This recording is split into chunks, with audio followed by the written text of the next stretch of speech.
Your story isn't over. I don't care how dark last night felt. I don't care how many chapters you think were wasted. And I don't care how heavy your heart is right now.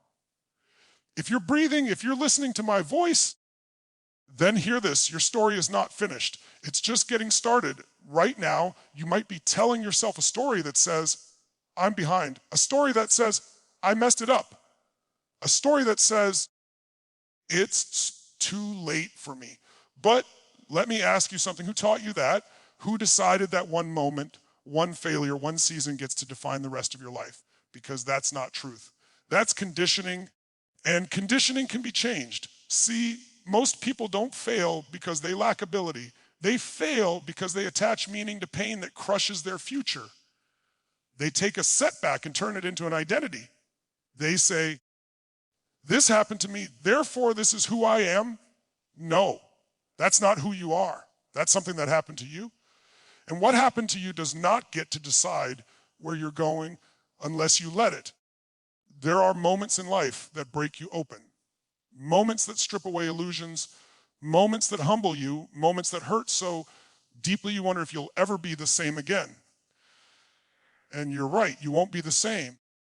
You'll be stronger, you'll be wiser, you'll be more awake, but only if you choose to use that pain instead of carrying it. Pain is not your enemy. Pain is your signal. It's life saying, pay attention. Something needs to change.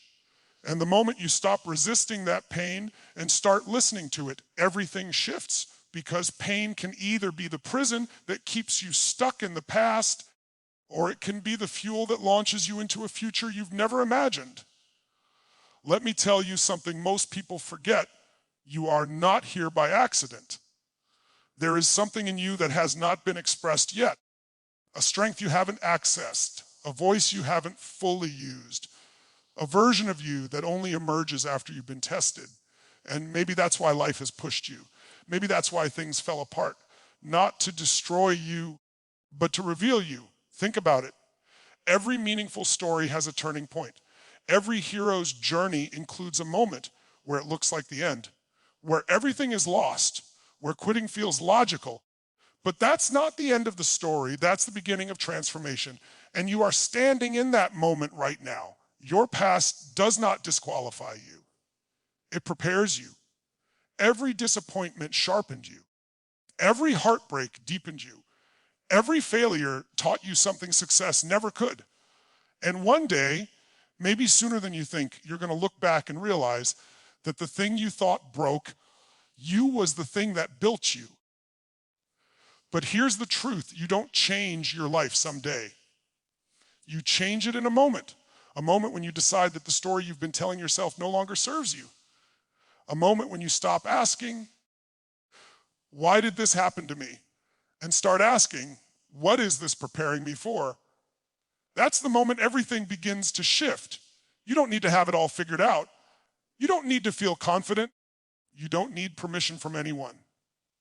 All you need is the decision to take the next step, one step toward growth, one step toward truth, one step toward becoming who you were meant to be. Momentum doesn't come from certainty. It comes from movement. So if you feel lost right now, good. That means the old path no longer fits. If you feel uncomfortable, good. That means you're growing. If you feel scared, good. That means what's ahead of you matters. Comfort never created greatness. Challenge does. Pressure does. Decision does. Your story isn't over. The chapter you're in right now might be painful, confusing, unfinished, but it's not the final chapter. The pen is still in your hand. And the next page doesn't get written by what happened yesterday. It gets written by what you decide today. This is the moment you stop surviving and start becoming. This is the moment you turn wounds into wisdom, fear into fuel, and doubt into direction. This is the moment you remember who you are and who you can still become. Your story isn't over. It's just beginning.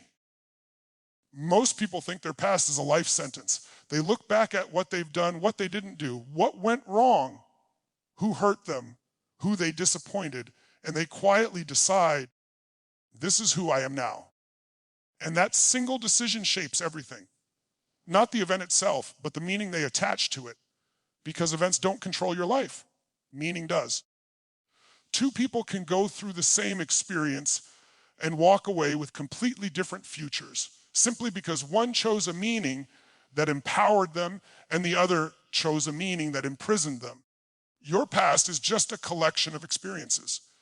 It has no power until you give it power. It has no voice until you let it speak for you. And yet, so many people wake up every day and let yesterday tell them who they can be today. They let a mistake turn into an identity. They let a failure turn into a label. They let pain turn into proof that something is wrong with them. But pain is not proof of weakness. Pain is proof that you cared, that you tried, that you stretched beyond what was comfortable. Think about it. If your past truly defined you, then growth would be impossible. Change would be a lie. Reinvention would be a fantasy. But you know that's not true. You've changed before. You've grown before. You've survived things you once thought would destroy you.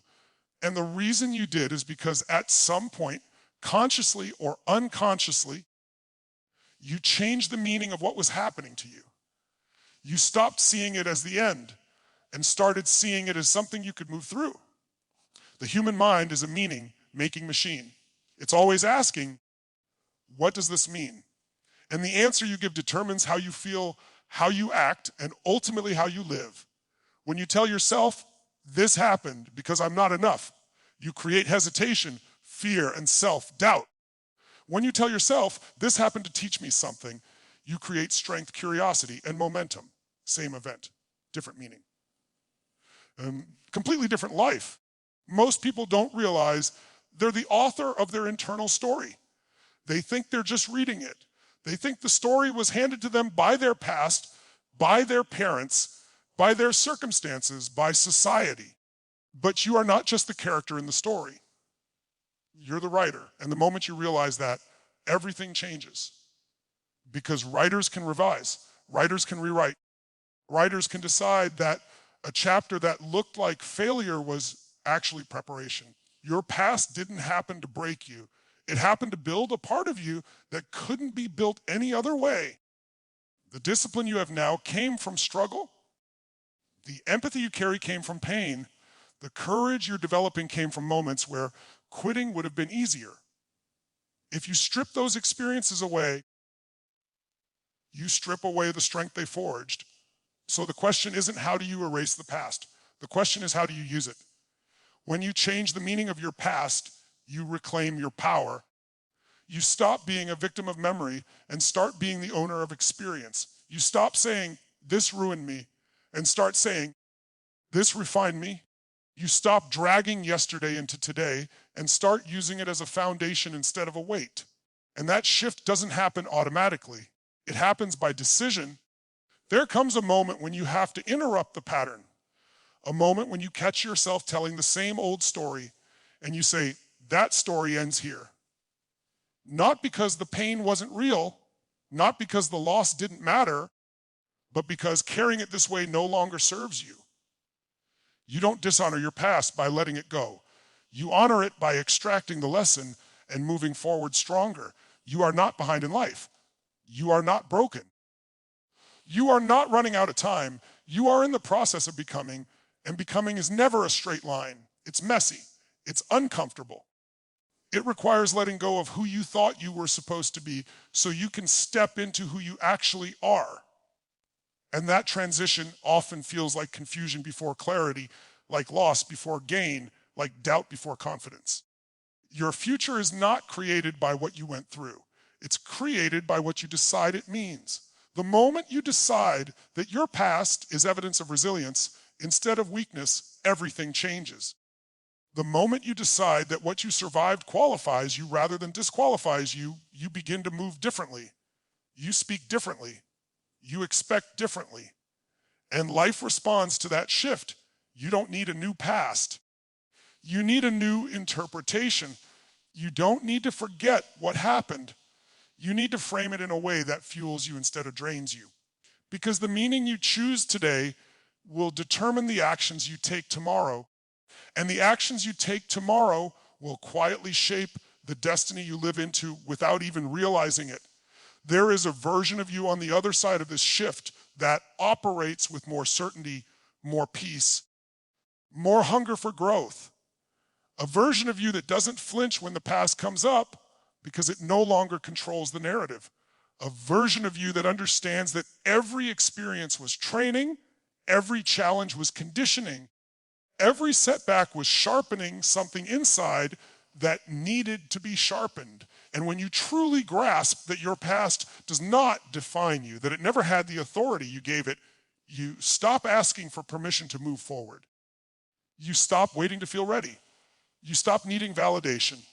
You move because movement is who you are now, because growth is no longer optional, because the meaning has changed, and with it the direction of your life shifts, quietly at first, then powerfully, then undeniably.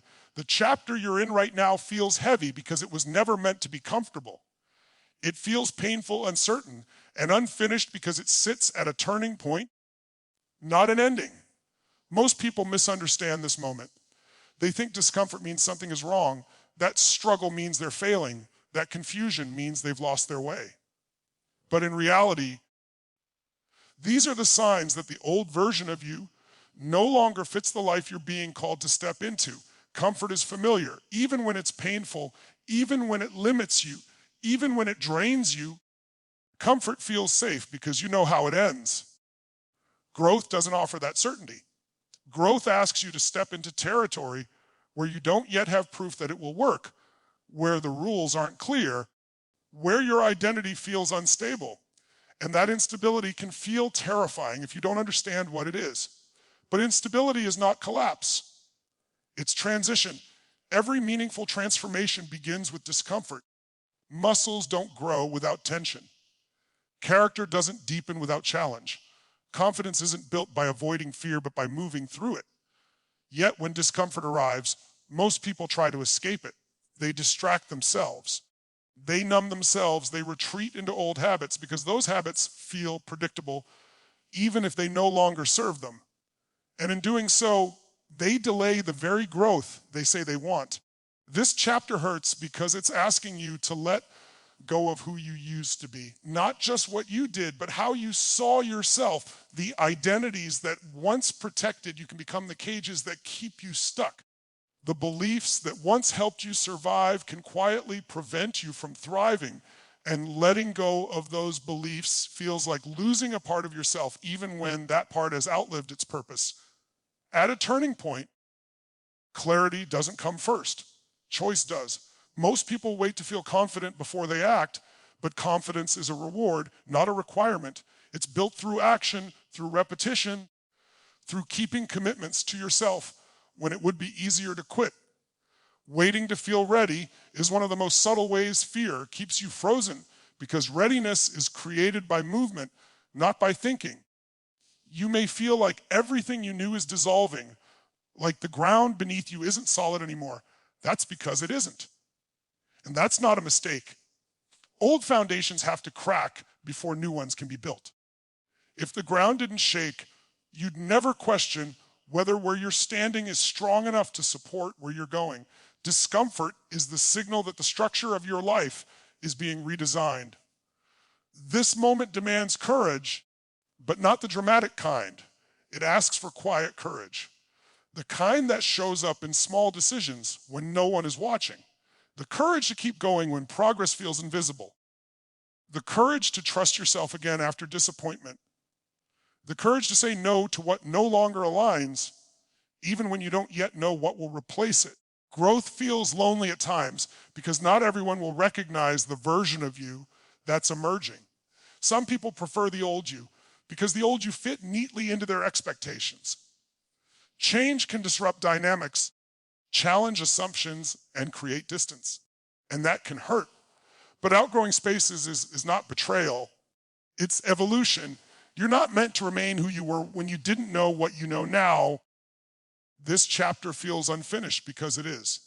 You're in the middle, and the middle is messy. It's where doubt and hope coexist. It's where progress and frustration collide. It's where you learn to keep moving even without guarantees. The middle is where resilience is forged not in the moments of victory, but in the moments where you choose not to give up. When you understand that growth lives on the edge of discomfort, You stop interpreting fear as a stop sign. You start seeing it as a compass. Fear often points toward the place where expansion is possible. The things that stretch you are rarely the things that feel easy. They're the things that ask you to trust your capacity before you have evidence of it. You don't need to rush this chapter, and you don't need to escape it. You need to engage with it. Every lesson you're avoiding will repeat itself until you learn it. Every fear you refuse to face will quietly dictate your limits. But every challenge you meet with intention strengthens you in ways that last far beyond this moment. There will be days in this chapter where you question yourself. Days where you wonder if you made a mistake by choosing growth over comfort. Days where the old life looks tempting simply because it's familiar. That's normal. It doesn't mean you're on the wrong path. It means you're human. The difference between those who evolve and those who stay stuck is not the absence of doubt, but the willingness to move forward anyway. This is not the end of your story. It's the moment where the story deepens, where you stop being a passive observer and become an active participant in your own becoming. The pain you feel is not a sign of failure. It's a sign that something inside you is expanding beyond its previous limits. One day you'll look back on this chapter and recognize it for what it truly was. Not a breakdown, but a breakthrough in progress. Not a detour, but a necessary crossing. Not the moment you lost yourself, but the moment you stopped settling for a life that felt safe but small. Right now, all that's required of you is to stay present, stay honest, and keep choosing growth even when comfort calls you back, because everything meaningful in your life is shaped in these moments of tension, in these seasons of uncertainty, in these chapters that feel painful precisely because they are shaping you into someone capable of more than you ever imagined.